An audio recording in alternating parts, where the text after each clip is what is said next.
something you either have or don't have. But when you have it all over. Elvis Presley. People often think that rhythm is just found in music, in songs, instruments, in dance. But what if it's not something we just hear? What if we actually live amongst it? Rhythm isn't something you could only find in a quiet music room. It's unique for all of us. But rhythm for me was found while playing the piano and also on a football field amidst the crowd cheering, excitement, racing to be a goalkeeper. At first, these two worlds seem completely different. One is calm and controlled, the other is loud and unpredictable. But the more I stayed in these two worlds, the more I realized that they both were teaching me the exact same things: attention, timing, or even the ability to stay calm when everything around me sped up. The piano even taught me that progress isn't linear. Every note mattered, even the wrong ones. And football, it taught me that growth happens in real time, under pressure. And mistakes weren't seen as failure, they were seen as adjustments.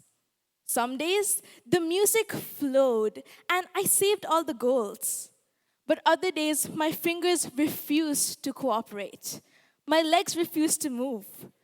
So, wrong moves and wrong notes didn't mean that we'd stepped back or failed. It just told us to adjust, try again, find our rhythm again. We've all had those moments where we felt offbeat. Raise your hand if you've ever had a bad test, a moment of doubt, or even a mistake you constantly replay in your head. Yeah? Well, why don't we think about it like this? What if those moments weren't us really falling out of rhythm, but rather the changes in tempo?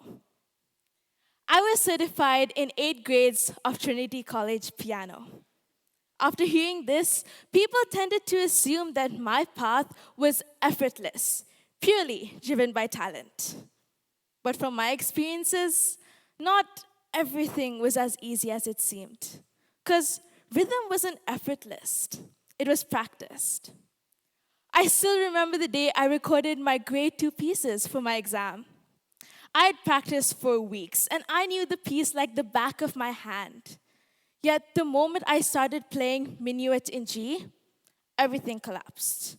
I recall trying to play while tears rolled down my cheeks, my left and right hand flailing over the keyboard. I thought I wasn't trying hard enough. Eventually, my mom picked me out of my seat. She gave me a snack, gave me some water, and sat me back down with a refreshed mind. She broke that continuous loop I was going through and allowed me to reset my pace and try again. Believe it or not, that specific recording was the one that got me UAE topper in the year 2022. The notes didn't change, neither did the piano. Yet somehow, in the quiet familiarity, music found me again. And that instance taught me something I still carry to this day. Sometimes, the most effective thing you could do isn't counting the number of mistakes you've made, but rather pausing and breathing when your head falls into mayhem. In simple words, perfection cannot be forced. You can only achieve perfection through a calmer rhythm and a clearer head. And on the field, that lesson became much more clearer. As a goalkeeper myself, everything on the field moves extremely fast. Even the slightest moment of panic could completely throw you off beat. So you start to learn how to slow yourself down even when the world in front of you feels rushed. And just like music, football isn't about listening or reacting to the noises. It's about understanding the patterns. You learn when to move, when to wait, when to reset. And believe it or not, before a penalty, the most important thing isn't your reflexes, it's your breath. This isn't just from experiences, by the way. Research supports this as well. According to a study by Alexandra Rogowaska and Rafał Taczuk, using the SSS, the Sports Support Scale, they found out that body mindfulness is directly associated with higher scores on sport success. Basically, your attention, your sensitivity, your emotions, or even impulsiveness. You could say that life is almost like music. It has its own rhythm. It shapes the sound. Playing a piece with almost no rest would completely remove the elegance seen in the composition. All notes would just blur into noise rather than a melody with meaning and emotions. It is also important to understand that the moments that shaped us weren't the applauses or the recognition, it was the challenging ones, the moments of chaos. For me, that was crying in front of a piano and constantly repeating the same note over and over again. When I missed a save but still stood in front of the goal. When I cried in the corner in disappointment but still stood up to try again. So, when life speeds up, slows down, or even holds your breath, just reset your tempo. Find your own rhythm through your own interests and hobbies.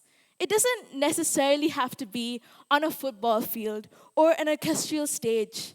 It could be something as simple as cooking, journaling, or even gardening.